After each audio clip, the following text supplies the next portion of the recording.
চারম কালেমা তাওহীদ, তার মানে কি বলেছে? 4 নাম্বার কালেমা।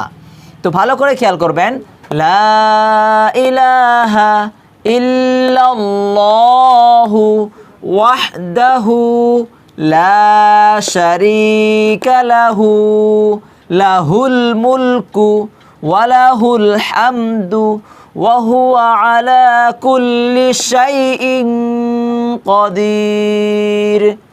তো ভালো করে খেয়াল করে দেখবেন, আমি ভালো করে শুনিয়ে দিচ্ছি। লা ইলাহা ইল্লাল্লাহু, এখানে খেয়াল করবেন হামজা লাম জের ইল, লাম লাম জবর লাল, ইল্লাল কেন হয়ে গেল? কারণ এখানে দেখুন লামের উপরে কি দেওয়া রয়েছে? তাসদিদ দেওয়া রয়েছে। তো তাসদিদ ওয়ালা হরফ কয়বার করে পড়তে হবে? 2 বার করে।